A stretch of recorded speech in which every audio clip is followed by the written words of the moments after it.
بعضې خلکو ته لا دا اشکال راځي ذهن کې چې لکه کلمې والا لا څنګه مشرک شي نو تا قرآن نه دی ویلی که نه قرآن دی نه دی ویلی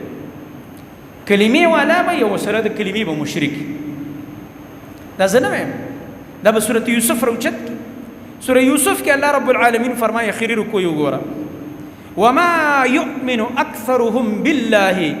الا وهم مشركون الله رب العالمین فرمایي په دې خلکو کې اکثر خلک په الله ایمان نه راوړي مگر سره د ایمان نه شرک هم کوي اکثر الله ډیر داسې خلک چې ایمان یې راوړی دی او سره د ایمان نه شرک کوي والله دا ډیر دي اوس پکې په دې آیت کې تب خپله سوچ کوه د الله د مشرکانو باره کې نه وایي د الله د مؤمنانو باره کې وایي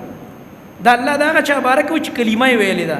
الله رب العالمین فرمایي ډېر خلک چې په ما د ایمان دعوه هم کوي او ډېر ټکي ویلي وما یؤمن اکثرهم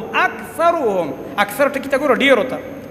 الله وایي ډېر خلک چې د ایمان دعوه هم کوي او ظاهره کې کلمه هم وایي الا وهم مشرکون او مشرکان هم ځکه زما محترم ورونو په دې اصطلاحاتو ځان پوهی کوي مشرک وای دی ته چې الله مني چې الله نه مني خو بل بلای ملحدي دهري کمیونست او بل شی ورته وای مشرک هغه چاته وای چې هغه د الله د منلو اقرار کوي خود الله رب العالمین د منلو د اقرار سره څه کوي د الله تعالی سره نور خلق شریکان کړي شرک وای دی پښتو کې شرک معنا څه ده برخداري په موږ په پښتو کې دا الکه د پلانې سره ما سره په دې کار کې شراکت دی شریک دی را سره دې ته شرک وای انسان سره شریکای کنه الکه ولی شریکې ځان سره مجبور یو کمزور یو کنه چانه قرض اخلو سوک ځان سره شریکو چانه مال راوړو هغه سره قرض داد کو مونږ ټول کمزوري الله تعالی باندې دا کمزورې نه ناراضي په هیڅ کار کې ځان سره شریک نه دی جوړ کړی شریک وای په پښتو کې برخدار تا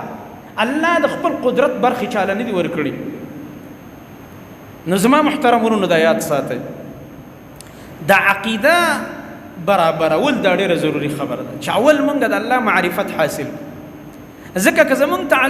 تعلق د غیر الله سره په زړه کې نو دا سبب ګرځي د شرک د پاره نعوذ بالله